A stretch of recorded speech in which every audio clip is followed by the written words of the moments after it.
Matchmaker, matchmaker, make me a match. Should we do a little exercise here with quarterback matchmaking? A lot of teams need a new play caller. They didn't quite hit where they wanted to hit in 2019. A lot of veteran or kind of young quarterbacks in this post-hype resurgence that some have had are going to be looking for new teams heading into the 2020 season. Let's pinpoint where they might end up, a little snake style. And here's the list. We've got Tom Brady, Jameis Winston, Cam Newton, Dak Prescott, Phillip Rivers, Drew Brees, Teddy Bridgewater, Ryan Tannehill, Marcus Mariota, and Andy Dalton. We'll each pick two, but again, this is a snake style. So John Daigle with the number one pick. The team match for us. The team opted for me to go first to not bring the wagon off the wheels. I was vetoed going first But I think we're going to take Phillip Rivers and go where I'm hearing rumblings and where I believe makes sense, albeit with a 1 or 2 year contract, and that's the Indianapolis Colts. I've not given up on Jacoby Brissett. I know Ian as well. I wouldn't say I fully, wholeheartedly believe in Jacoby Brissett, but I know he has only 1 year left on his deal, then he's a free agent. And I believe the team has the pieces in place to at least be competitive in that division. And so if Brissett fails and was post-ACL injury Brissett, like the second half of the year, you at least have a tenured veteran in place behind him. That's an interesting one. And again, you let me pick. Well, Jacoby Brissett has 1 year left in his deal. Yep. I think, Ian, he had some highs and lows in this basically one season to start that he was plunging the starting lineup when Andrew Luck retired during the third preseason game. Well, look, Chester Rogers, Eric Ebron, T.Y. Hilton, Paris Campbell, Devin Funchess, all these guys missed at least 4 games. Biblical wave of injuries. Their offensive line is awesome. So it'd be an interesting case study because Rivers right now has awesome weapons at really every skill position. Offensive line is in there. He'd kind of be going to the opposite in Indy. So he'd have a better play caller, and it wasn't his vision. It was literally his lack of strength. Like, by the time he saw the receiver and hit it there, the ball just died. My turn. I'll take a layup. I'll go Ryan Tannehill to the Tennessee Titans. Yeah, right that's a good one. Look, I think Ryan Tannehill is going to make more than $20 million a year at the quarterback position. No way. I truly Franchise believe tag or extension? I think he gets a 3-year deal with the Tennessee Titans. Okay. This is a team that was completely lost for season after season. And I was part of this where I said, look, Marcus, when he gets a system and the same offensive coordinator, the same offense and more weapons around him, he can do it. That was not the case. And as soon as Ryan Tannehill came into the job of being with the Tennessee Titans, their starting quarterback, this team was like a rocket straight up. It's the perfect marriage between what Mike Vrabel wants to do, Arthur Smith wants to do, run the ball with Derrick Henry and play action off of it with Ryan Tannehill. I don't see him going anywhere else and anyone wanting him as much as the Titans do. If it's not broke, don't fix it. The guy was number 1 in almost every single passing efficiency metric during the regular season. I agree. Ryan Tannehill's being a great play action quarterback. That is good. Yeah. In my opinion, being bad at everything else, which other people take umbrage with that, not good. I'm still. What is he bad at? Zero pocket presence, zero pocket awareness ever. The slowest internal clock in the NFL. Still hit a lot of deep balls this year, but still missed a lot of deep balls this year. I still don't really believe in him in a deep passer. A lot of these guys schemed open perfectly on play action, which could carry over. But I'm still not. We'll sit you and Mike Vrabel in a room and you can talk it out. How about that? I'm with you. Are you a football guy? You football bet? No. Ian Hart, it's your turn. Oh, man. I'm going to head us off the rails here. Jameis Winston is going to be a member of the Las Vegas Raiders. Oh. I like this one. Yeah, exactly. I love it, too. And, look, we talked about Jameis, 30 for 30. He comes with his flaws. He comes with his positives. But at the end of the day, what's the one thing John Gruden feels like he's missing from his offense? A downfield-oriented passing attack. Jameis can give him that. I think it'd be the best thing that ever happened to Tyrell Williams. I mean, he's been a guy who just has never gotten that opportunity, but I think he can do something with it. And I just really want to see John Gruden's reactions after Jameis throws his 3rd pick in the first quarter. I do too. And walks to the sideline. And John Gruden has probably a little bit of a connection with Jameis because Gruden spent so much time, not as head coach, but kind of like a part of that Tampa Bay Bucs organization. And we always talk about this with head coaching hires, that usually the new hire is a 180 from the person who just got fired. The same might be the case here with the quarterback situation because you really can't find 2 players more drastically different than Jameis Winston and Derek Carr. And if John Gruden looks and says, hey, we want big plays, Derek Carr's not going to offer that up to us, especially outside of structure, Jameis Winston might. Carr averaged the 25th, or Carr threw the 25th most 20-plus yard passes, whereas Winston led the league. Like, it's literally just a change of scenery. Am I allowed to reuse a team? Because I wanted to take things off. No, you are not. Nope. That's part of the QB matchmaking. My quick is it's going to be Tom Brady, the Raiders. John Gruden, he like loses his mind when his quarterbacks make mistakes. So I think there's like a 0% chance the Raiders. Don't break the rules. That's already happened. This is our reality. Move on. Then I'm just going to have to say Dak Prescott re-signing with the Dallas Cowboys. Okay, that's good. No-brainer. That's fair. Not even really anything to discuss, Josh. Well, I mean, do we think it's going to be a franchise tag? Do we think it's going to be a long-term deal? That's something to discuss. Because they have to bring Amari Cooper back, too. The Cowboys seem into acrimonious right now, so I think it'll be a franchise tag, make it like a whole offseason drama. And Dak is shooting for the moon, as he should be. So I think it's going to be a very prolonged summer-long drama. But Dak back to the Cowboys.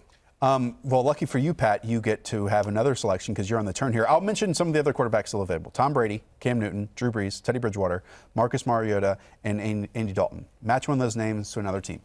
We're just going to go Drew Brees back to the New Orleans Saints. It just makes too much sense. You don't even sound happy doing these Well, things. that makes I mean, Tom Brady of the Raiders was my dream, and it was stolen. It was dead. It's now The dead. interesting thing with Drew Brees, though, real quick, we've now seen back-to-back playoff losses where his inability to get the ball Doesn't look good. downfield did not look good. I mean, they got Taysom Hill being the guy to pretty much throw the ball downfield now. And you know what? He's also been one of the best quarterbacks in the league, regular season, completion rate, and adjusted yards per attempt. But, you know, the downfield balls aren't there. It's bizarre because he struggled in the playoffs last year. He struggled going into the playoffs last year. This year, he was really riding high going into the playoffs. So I was kind of taken aback by his total no-show. I think the highlight, though, of those final 8 teams was that you had to have a mobile quarterback, and Brees is literally the opposite.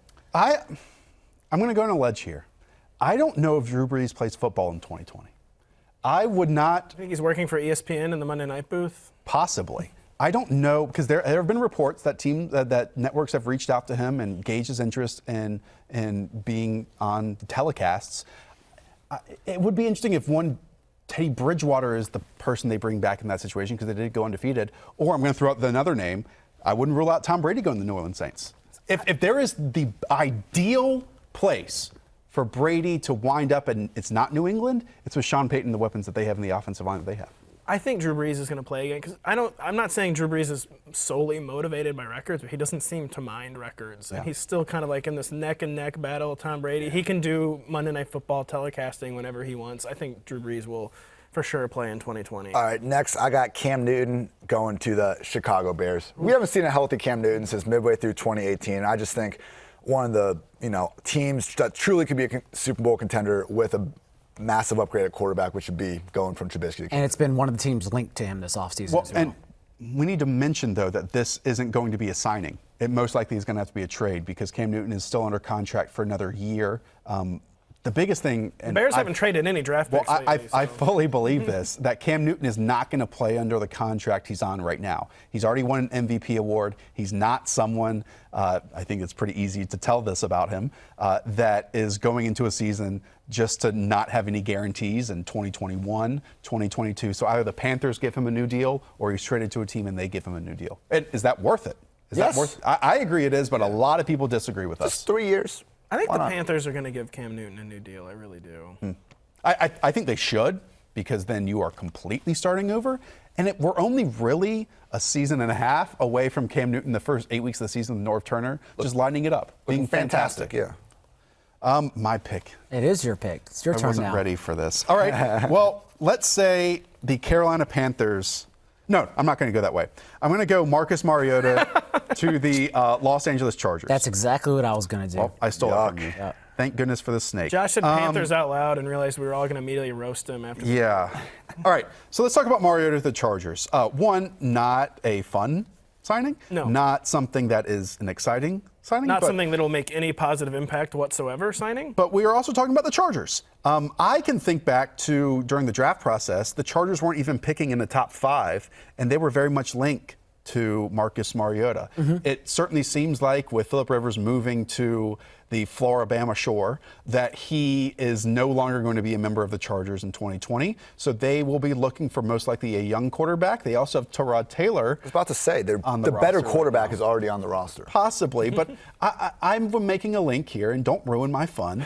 Even though it's not too much fun, that Marcus Mariota is going to be the quarterback for the Chargers in 2020. I completely agree, and I think he'll start games for the Chargers. I don't know if that means he's their week 1 starter, most likely not, but I think he definitely starts games for the Chargers. Hold on, I don't think he's even going to be on the Chargers. Yeah. Where do you think he's going instead?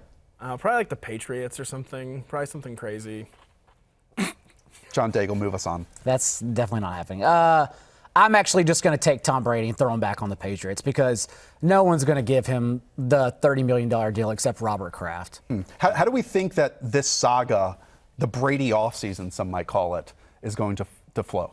I can't even tell. I know the one, like, I've been very skeptical about him shopping himself around and just seeing other suitors, but the one voice who continues ringing it is Adam Schefter and just keeps on bringing it up. Like, hey, he's actually like packed up his things, he's looking around, and so like if it's that one voice, it's like there's probably reason something's going on. The amount of leaks with Brady was like out of control. It was leaked essentially every week. Don't just take it for granted. Yeah. Tom Brady's gonna be back to pay. Even Tony Romo tried to hint at it like all year. Then at the end of the year, the final game, he claimed he thought he was gonna re-sign with the Patriots. So who knows? But there was a lot. Someone wanted there to be smoke there, and it would certainly make sense if it was Tom Brady who wanted the smoke to be there. I think Brady easily thinks about where he could go, but ultimately just winds up back in New England. But I think it's definitely worthwhile to note that it doesn't seem like Bill Belichick wants him back on the Patriots. Bill Belichick, the legend from the Seth Wickersham article, Bill Belichick didn't even want him in 2017. He wanted to keep Jimmy Garoppolo. This has been building for a long time. This is how a lot of these great marriages end, too. But we can talk about Bill Belichick as much as we want to, but the ultimate decision maker in that organization is Robert Kraft. Of course.